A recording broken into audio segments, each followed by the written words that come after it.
Thanks for checking out this horror film review from the Bananalaser Horror Podcast. You can find our full archive of every unedited show at horrorphilia.com. Also, subscribe to Bananalaser on iTunes, Stitcher, and YouTube? It says YouTube. Well, click subscribe. Thanks, and keep on banana-ing. Hey, yo! All right, lasers, we are back, and we're rolling through the 70s, 1972. It keeps going. This time we got the Bob Clark film entitled Death Dream, or as I'm looking at the poster, it says Dead of Night, so take your pick. I like them both. Yeah, I think they retitled it, because when you watch the movie, it says Dead of Night. Why they retitled it as a Death Dream, I have no fucking idea. Yeah, and the main character comes home during the dead of night. That's kind of where I assumed that they did it. He's not really dreaming the whole time, so I don't get that. This is the Dave Z picked movie, and it's kind of a lost classic, I guess you could say. Bob Clark, we've talked about him before. He, I believe, a couple years after this, he directed Black Christmas, which is a famed film by all of us, I believe. He's done some other stuff. Children Shouldn't Play with Dead Things. He did A Christmas Story and stuff like that. So lots of weird, different movies this guy has done. Pretty Porky's. And Porky's, yeah, Porky's, yeah, crazy. Yeah, but, it is crazy. So the summary of the plot is a soldier gets killed in Canada. I mean Vietnam. He gets shot down by a sniper in one of the most crappily looking sets for Vietnam I've ever seen. But that has nothing to do with the plot. And then he comes home to his Midwestern family, but he's a changed man, like most veterans are. But him more so. He's completely different, and apparently he's also a murderer too in some aspect. He's kind of like a zombie, and he essentially is murdering people too. So that's the main crux of this entire film. I mean, let's talk about this opening scene. I mean, first of all, there's like it struck me right off the bat. It's like you only see like two guys running through the jungle, quote unquote. It's like maplewood trees that you would see here in Missouri or something like that. Like, this is not Vietnam. A fucking palm tree. Yeah, but hey, it's it's a low budget movie, so what can you do? I think most of the money went into the scene too, because they got fucking pyrotechnics and shit like that. There's a little bit of shit blowing up, but yeah, a guy gets shot. You can't see who the fuck it is, and then you hear, I believe it's his mother talking to him or some weird shit like that about how he needs to come home and stuff like that. Flash to his family, and we see how they all interact with each other. And I don't know about you guys, but these actors playing his father, his mother, and his sister were just not good to me. I mean, I don't want to be so negative about this movie, but and they weren't even not good in like a Dracula versus Frankenstein kind of way.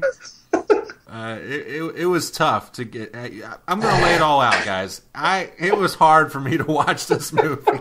I watched 30 minutes of it and turned it off. It was like, well, I'll watch that at some other point. I'll come back to it. Am I taking a 30-minute shit pretty soon? Because this would be great on my phone. It was rough. It was a little rough. I mean, the idea is interesting. I think it's a pretty good idea. I just think that the execution left a lot to be desired. So I love the father, I gotta tell you. I fucking love that dude. John Marley? Absolutely. That dude, you know who that guy is? He's fucking... Oh, well, if you're a fan of The Godfather, he's Jack Wolf from The Godfather. He fucking plays a very memorable... Me that. Yeah, and as soon as he looked starts like Farmer yelling, Vincent from Motel. Yeah, he does. He does look a little like Farmer Vincent, but when he yells, it took me the first time to watch it. I was like a little bit through. Later on, he's yelling and he's getting all pissed off because they're arguing and shit. And right then and there, I'm like, oh my god, that's fucking Waltz from The Godfather. Because in The Godfather, he fucking in the parts he's in, he gets mad and he fucking yells, And I just love the guy's voice, and I love his. I actually got to say, I enjoy the hell out of his fucking delivery of lines. I think he carries the movie. I fucking love that dude, John Marley. He's definitely the best actor of the film. I would probably say that, but that's not saying much. The girls, the girls don't say much. And, the mother's kind of a little bit over the top, but not as ridiculous as, like, say, fucking Sleepaway Camp or Troll 2 bad. Not like that. No, she's you just mean entertainingly bad? No, she's just bad. yeah, she's just, whatever. It's like watching an episode of fucking The Brady Bunch or something. Dude, the fucking dog outacts her. I have to go out.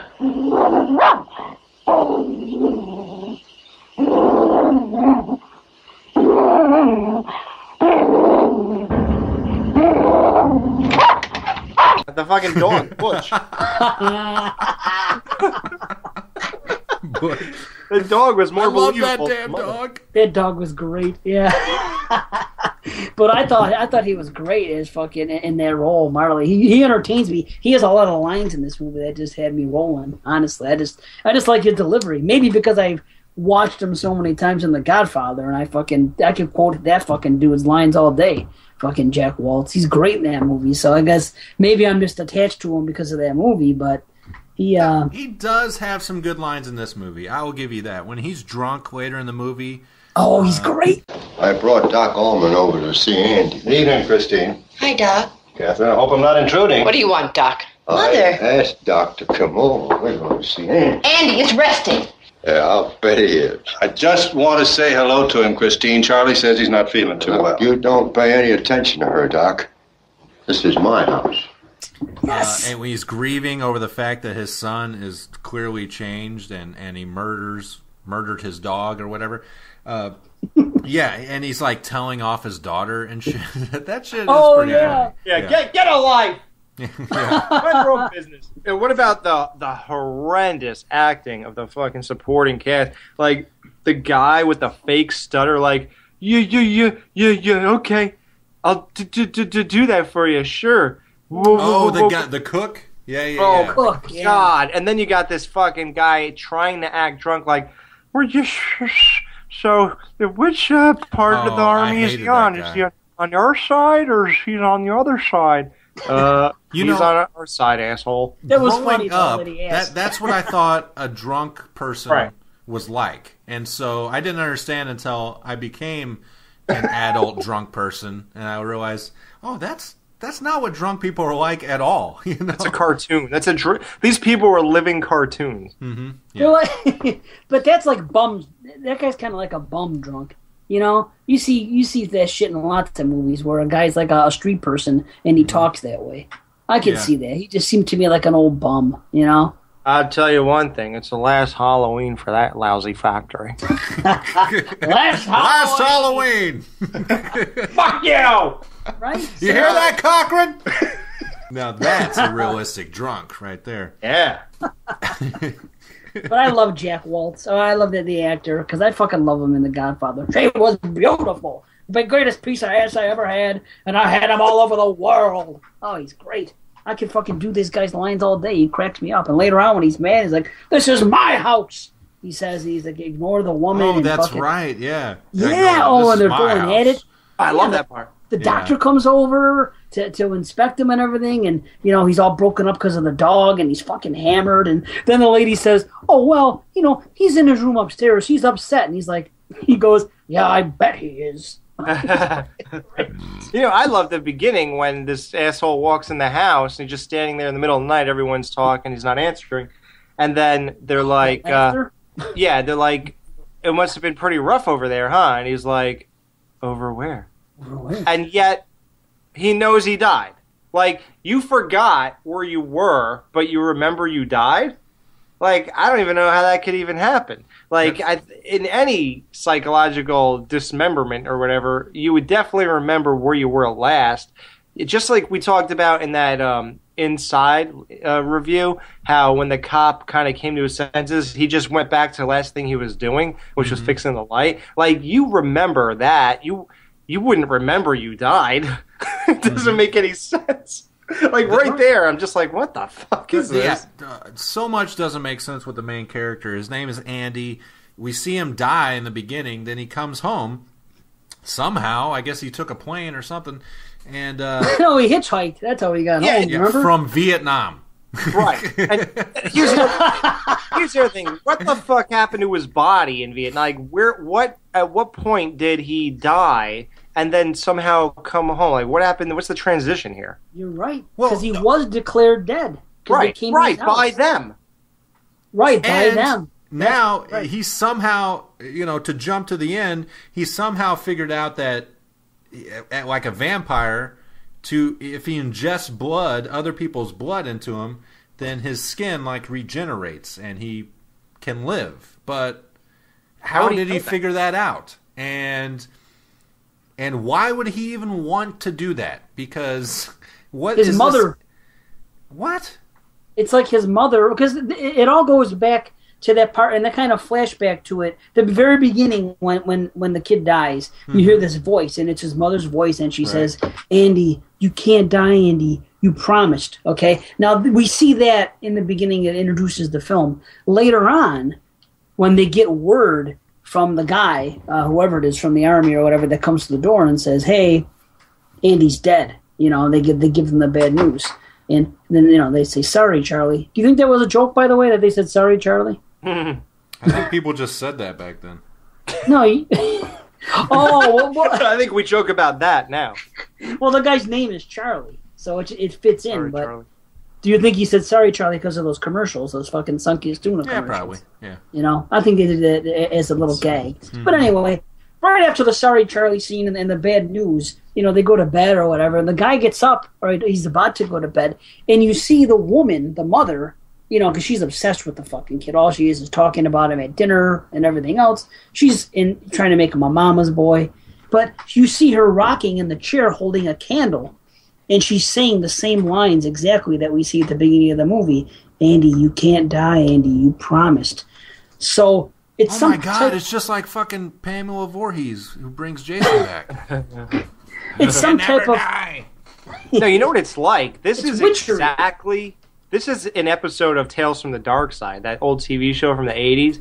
This is that expanded.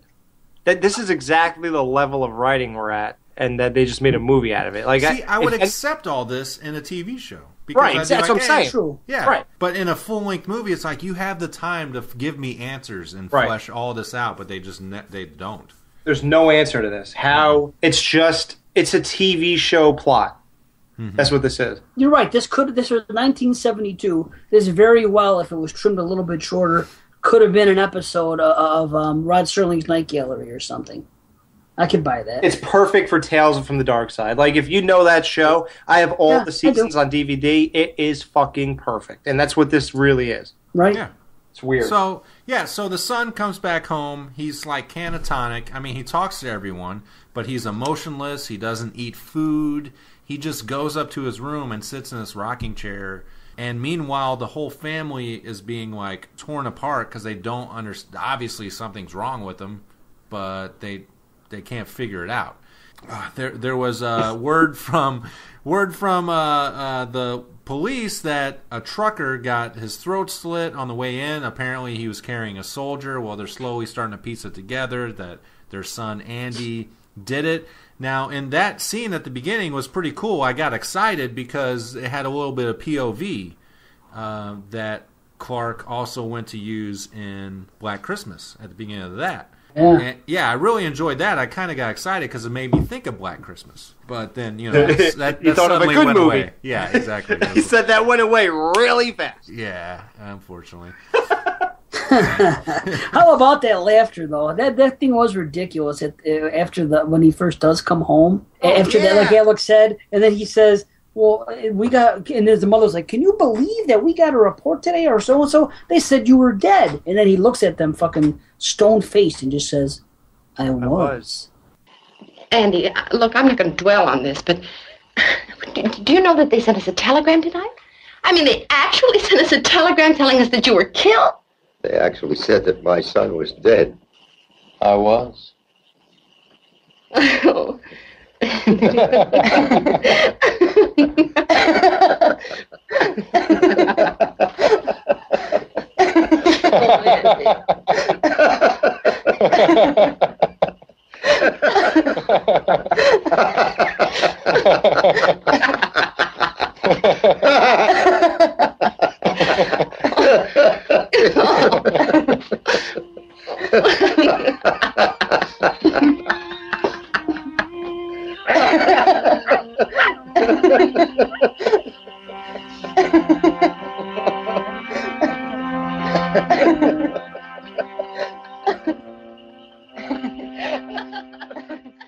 And then there's just silence for like 30 seconds, right? And then he just slowly, smile. Yeah, he slowly cracks a smile, and then they all erupt into laughter, but it's like forced laughter, and for it's 45 seconds. Yeah, it's so cheesy. They're like, oh!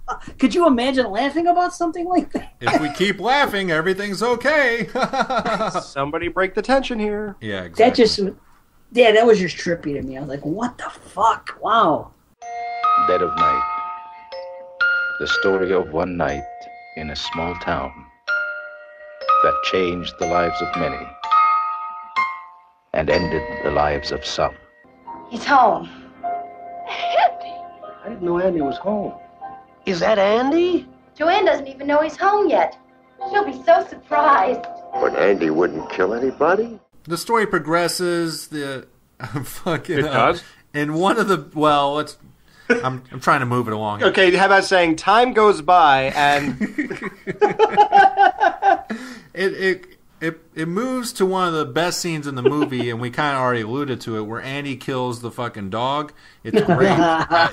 The mother is trying to incorporate Andy, her son, back into society. She has all these kids come over, or the dad has all these kids come over, or something like that, and they're talking to him and shit, and the kids are all talking and this and that, and they were, doing their shit. And then one kid said, I'm going to be a brown belt by next fucking summer or something. And anyway, I guess apparently they must have all played with Andy prior to this. And, he was a different person, of course. So the kids come by and they're talking about this, that, and they kind of bicker with each other. Oh, yeah, well, the guy, he goes, I'm going to be a brown belt by next year, by the time I'm 15. And the other kid goes like, no. He goes, well, because you're going to be a brown nose, he tells him. So. Classic. Yeah, they're just fucking around. They're just kids, So anyway, he's like, hey, yeah, let me show you my moves. And he made a move like he was going to strike. And he kind of like came after, as Andy's sitting there in this lawn chair, he kind of, executes a quick karate chop.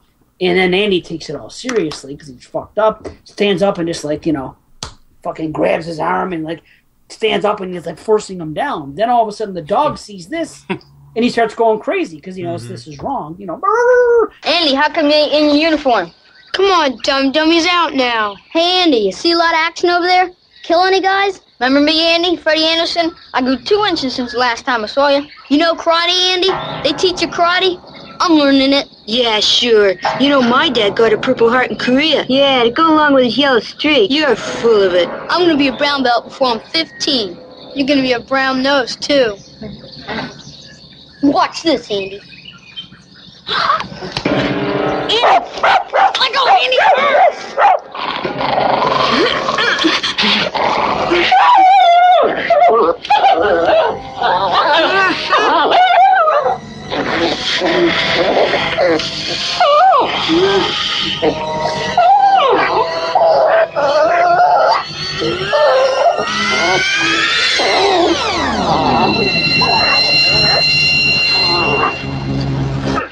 Wow.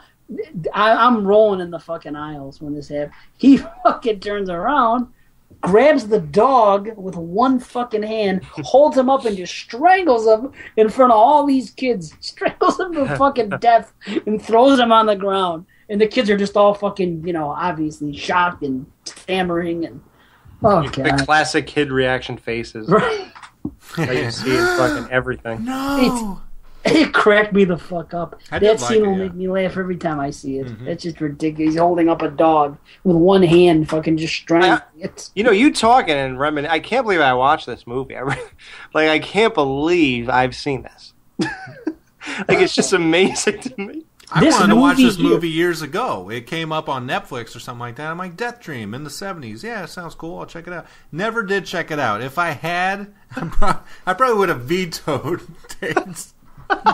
Yeah, I don't care what the fuck you got right in those questions. You don't pick. Yeah, I decide who wins.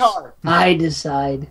It was a fucking I have a fun time with it, though. It's a very unique story. You could say that. It's a good story, yeah. Like I said, it's just the execution. It just leaves so much. I think you could take the. I like the correlations between.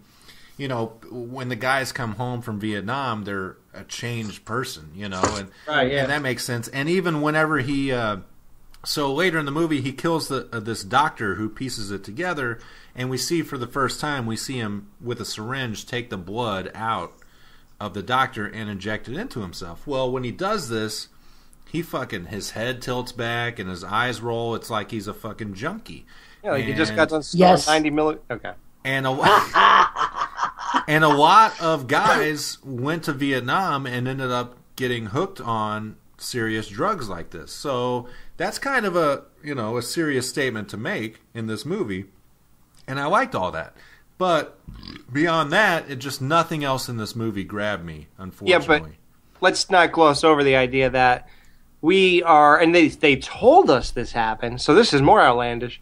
When he killed the truck driver, supposedly he took his blood with a syringe. Both victims had holes in their veins.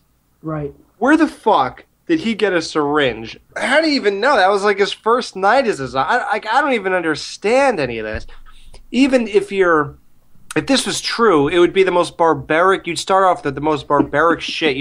You'd probably cut them and put it in a cup and drink it. Mm-hmm. To think that this guy had a whole thing worked out already, like the fucking girl from Saw in Part 3, like this whole kit that she has to do shit. Like this guy had everything set up instantly. It's just like amazing that this was made. I just can't even believe this movie is real. Wow, I never thought of it that way. It just seems like it's supernatural, and you just go with it. It's just like he just instinctively knows now that he's a reanimated dead person that he has to do I don't shit. know.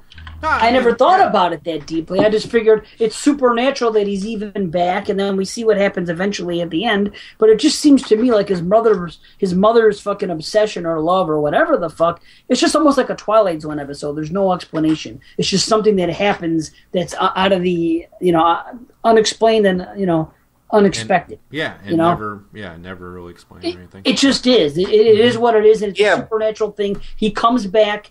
And he can only survive by taking blood from someone else.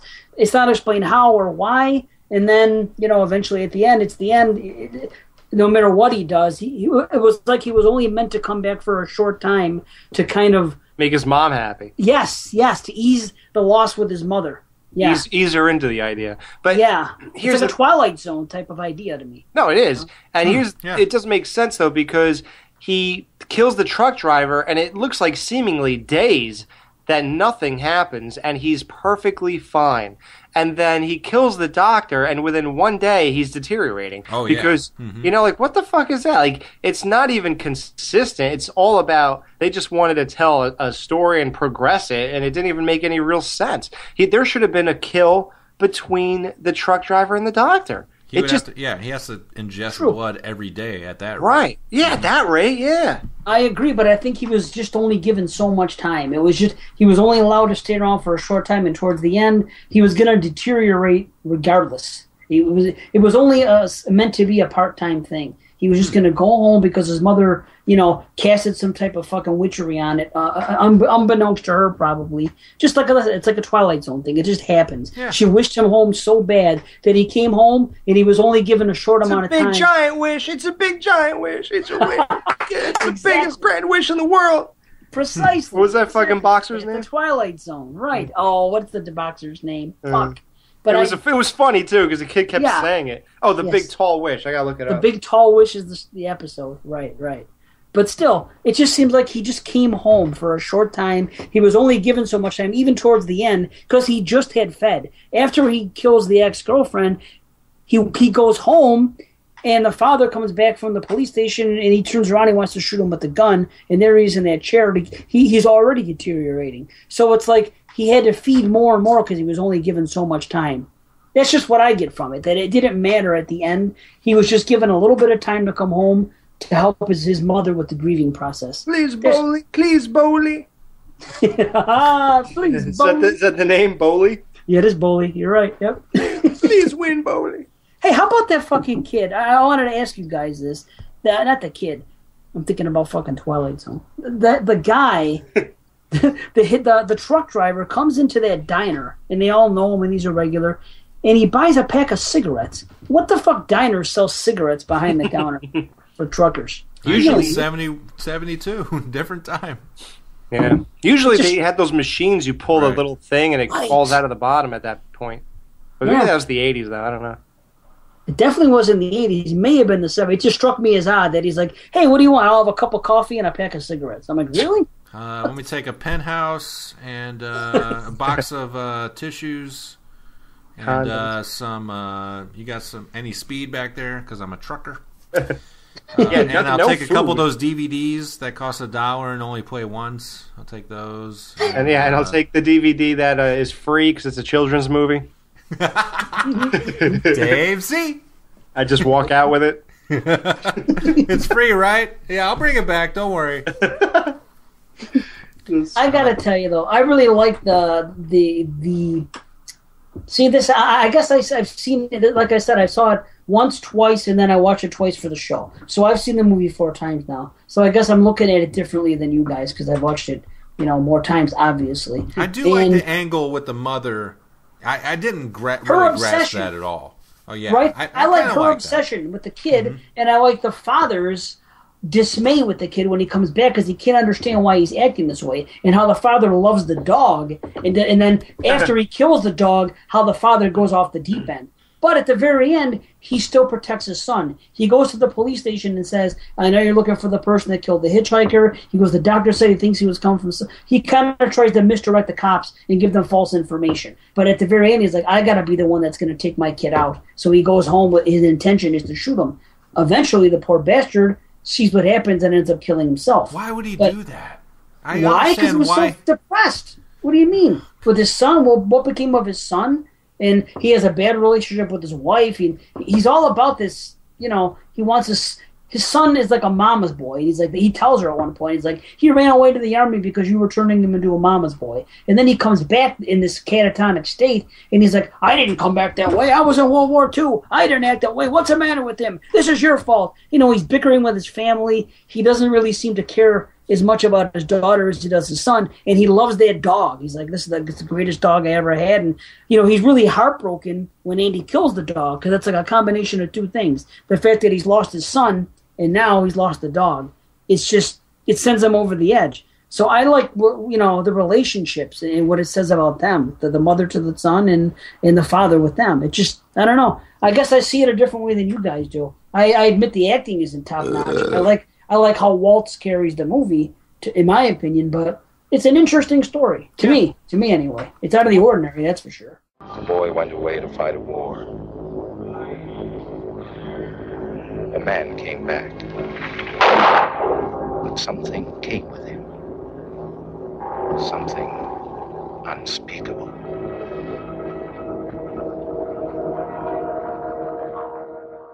Hello, Joanne. Hello. Hi, Andy. How's everything? Everything's fine, Bob.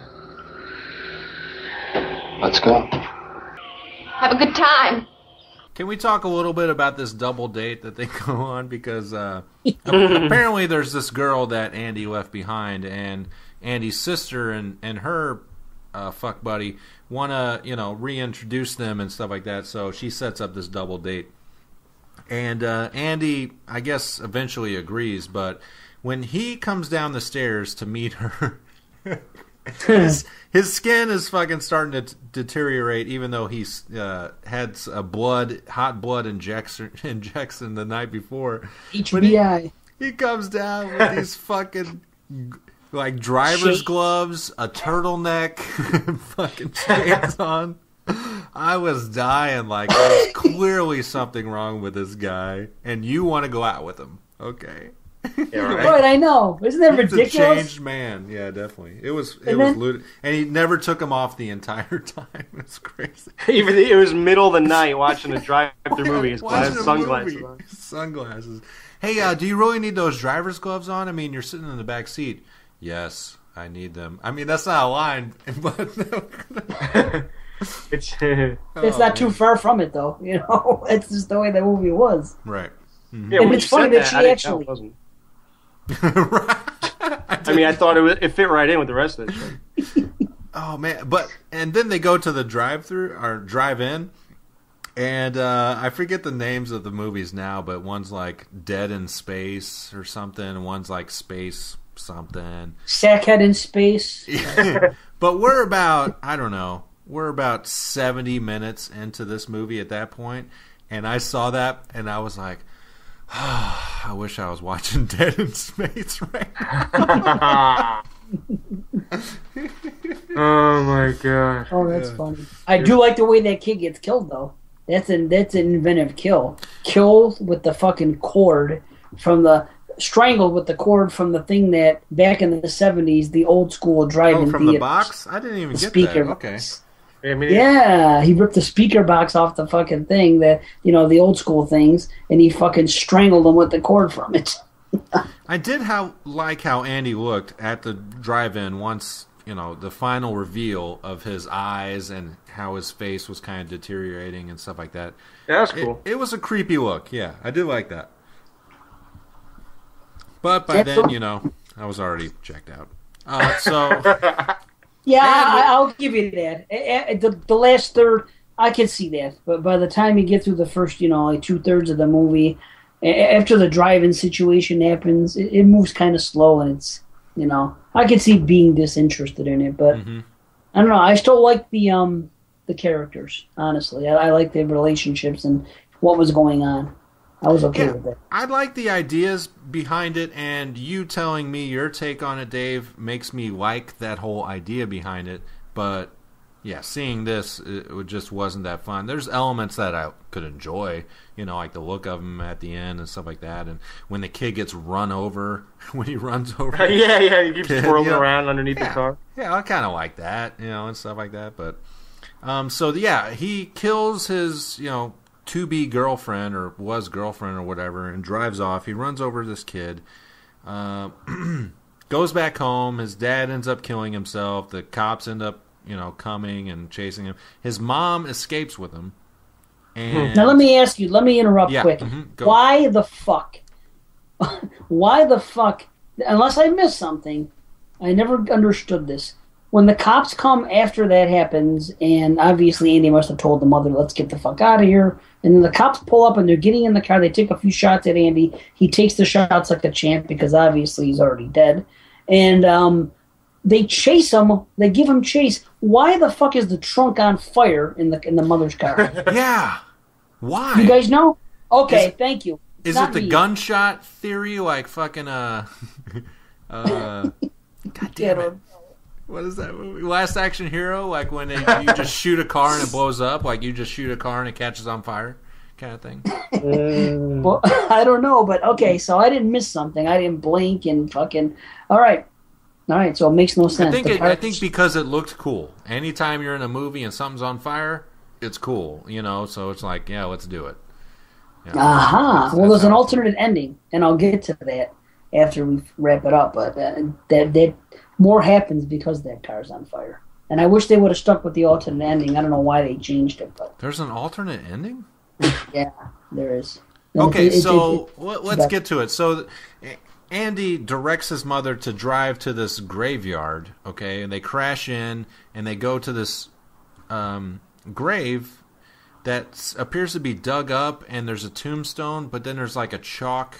it's written in chalk on the tombstone, like Andy and his name and stuff like that. And he basically lays in the grave, and that's him, I guess, finally dying or whatever, right? And then the cops show up, and it's over, right? That's it? Yeah, basically, yeah. That is it. Why the fuck do the cops just let that happen, though? If you're chasing a guy that you know is responsible for murders, because obviously they figured it out. Why did they come to the house? Right. Why, when they follow this mother and her son in the car, and they get there, just because he's laying in a fucking grave and she's throwing dirt on them? Yeah, they're like, oh, back off, guys. Let's just let this happen. Yeah, right. They're still not going to cuff him? It's just like Michael Myers' parents at the beginning. After they demask him, they just stand there. Michael? Yeah. Yeah, and then you crane out. It's a pivotal moment. You crane out, and they did crane out in this too, and the credits rolled, kind of like Black Christmas, actually. Yeah. Okay. Well, I'm reading Wikipedia right now, and it says a bunch of shit that I don't remember seeing. So maybe this is the alternate ending that you're talking. Bring it on. I'll tell you. I know some things. Okay. The chase ultimately ends at the graveyard where Andy has been spending his free time. Okay, didn't see that. Yeah, they showed that earlier in that movie. Yeah, he went there earlier. Yeah, yeah. Was he scratching a grave with something? Yes, he was scratching a grave, and then it's later on you see that it's him preparing for his final resting place. Correct. It says his name and his years. Yeah, see, there's things to be seen in this movie. It's just there they discover Andy finally dead and reduced to a skeleton, lying in a shallow grave that he has progressively digging for himself beneath a crudely fashioned tombstone. And then his mother, looking at him, tells the police some boys never come home. Did that happen? Well, in the alternate version that I'm aware of, that I actually saw, that's on YouTube, you could see that what happens is, because the car's on fire, because we just alluded to it, the fucking trunk there's flames. Anyway, they get there, and it's kind of a dichotomy for the introduction of the movie. As cheesy as it was, you do see the pyro, and you see the explosions in Vietnam, right? So now, at the end of the movie, it's the same scene with him in there, and she's covering him up. Then all of a sudden, the cops get closer, and they're derailed a little bit because there's an explosion, and the car explodes. And you see a big ball of fire. Same thing as the beginning. So I thought they did that for a reason, his original death. And now it's happening again in his second death. But then, I don't know why, they should have just kept that in, what the woman said. She goes, Andy got to come home. And what was the line? Most boys don't get to come home. Never come home. Some boys never come home. And then and she actually says that to the cops, and she's saying it as it happens, and then it pans off and the credits roll. It's not that big of a difference, but I think it works much better. Does he turn into a skeleton? Because I didn't see that. No, he didn't. In the version I saw, in the original version that we all watched, obviously no, he didn't turn into a skeleton, but he was deteriorating more and more as time was going on. Right. But in the alternate version, it was the same thing, and it was dark, and the lighting was really shitty in this movie in the dark. Especially, this movie isn't on Blu-ray. It's hard to fucking catch a decent copy of it anywhere, but it's dark. But you see him in that scene in the grave, and he's still deteriorating. But no, there's no skeleton. But I just think it was more of an effective ending to have that explosion with the car and the cops being detracted for a second, and then her saying, some boys never come home. Andy got to come home, and then it pans off, and that's the end. They would have been better suited to go with that. Yeah, I can't wait till Scream Factory picks this one up. I was thinking the same thing. All right, that was Death Dream, pretty much. Yeah, so I guess let's rate this fucker. The 1972 classic. I'll go first, since mine's primarily negative, probably.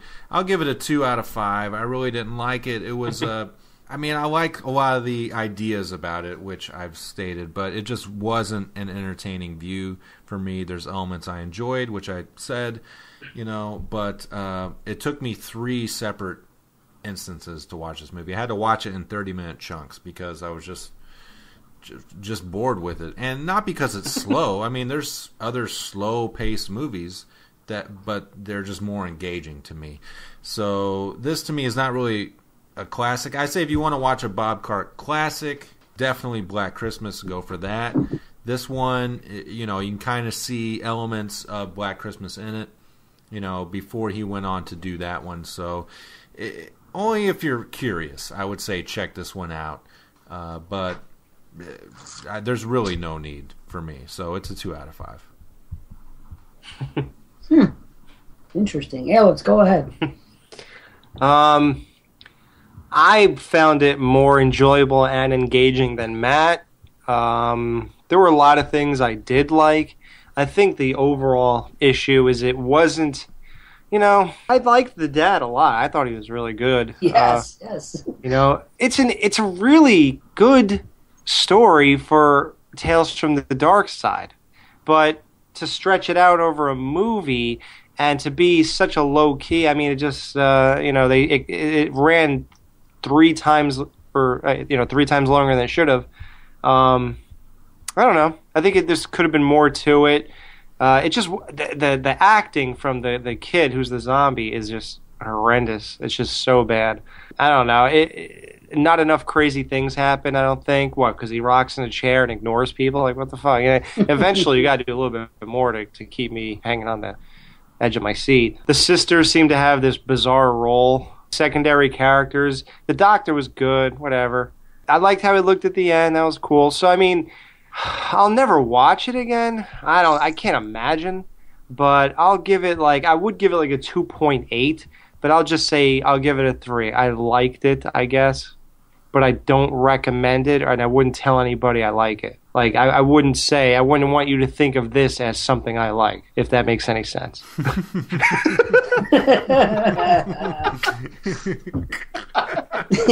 I don't want my name attached to this. Is what I'm trying to say. He's going to say I'll give it a 3. Right? He says I give it a 3, but I still say stick it up your crack. Is that what you're trying to say? Yeah, okay. Don't watch this, style. But it's a 3. Yeah, stick it up your crack. There you go. That would be a first. But hey, there's got to be a first for everything on this show. Mm-hmm. It may as well be from you, Shit. I obviously like it more than anybody. I've seen it more times. I think Alex, if you watch it again, I think you will like it more. Honestly, I think both of you would like it more if you watched it again. That's just, my opinion. Maybe I'm wrong, but I enjoy it. I don't think the acting was as horrendous as Matt made it out to be. I agree the mother isn't strong.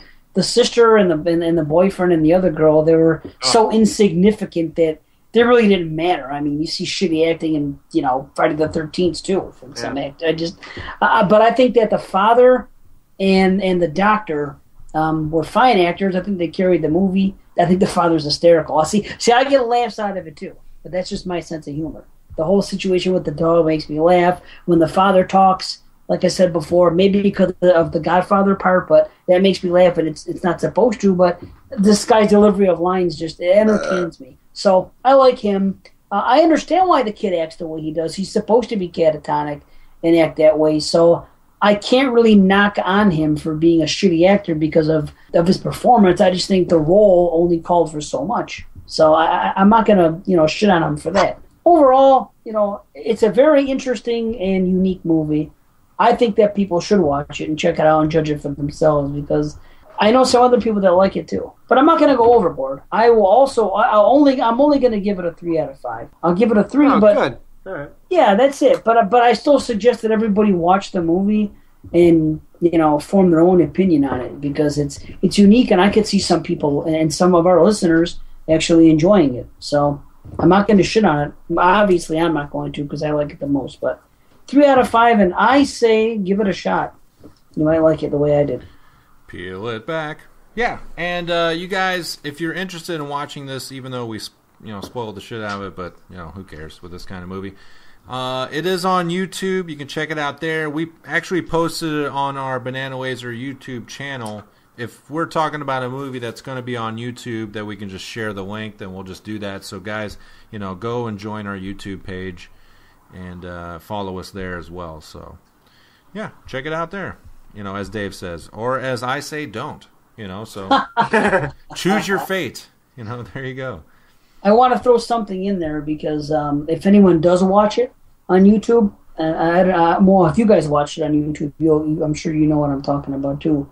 And about 1 hour into it, 1 hour and 1 minute to 1 hour and 2 minutes, there's a minute there where the sound gets fucked up and you really can't hear what they're saying. Yeah, right. That's weird. Yeah. Oh, and it was at a key point where I had to read the lips to figure it out because it's whenever the sister announces to the would-be girlfriend, I guess, who the date is, and it turns out that she used to date this guy. Right. And it's right at that pivotal moment, like, okay, let's tell her who it's going to be. Right. Silence. It's kind of weird. Yeah. And then it cuts to a conversation between the old man and his son, and you miss a little bit of that. But it's about a minute, maybe a little longer than a minute. It does cut out. So if you're watching the movie, don't abandon it because of that. I think you got a bad feed. It just goes bad for a minute and it comes back. That's for the lasers that hopefully some people will take my advice and at least watch it and form their own opinion. Death Dream. What do you prefer, Death Dream or Dead of Night? I say Dead of Night because you know why? It said Dead of Night on the fucking thing, and it's kind of like, you know, it's like Bay of Blood and Twitch of the Death Nerve, right? People call it Twitch of the Death Nerve, and then you put the movie in, and obviously it says right in the opening credits, Bay of Blood. That's what the fucking movie is. Well, this movie is Dead of Night. Yeah, obviously. Same thing happened to me. Right? I watched a movie called House 3, then it said the horror show when I put that's fucking bullshit. I can't believe that happened. Have I talked about this on air before, Alex, or no? Yeah. Have I? Okay. Cosmic Creeper's going to be pissed if you keep doing the same show, so. No, I'm not doing the same show. The damn House 3 is the horror show. It's not fucking House 3. Fuck you. There you go. Dead of Night. Peel it back and stick it up your crack. We'll be right back.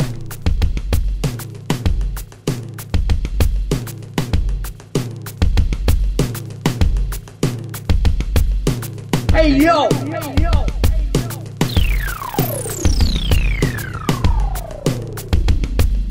Banana Bites in the Dead of Night.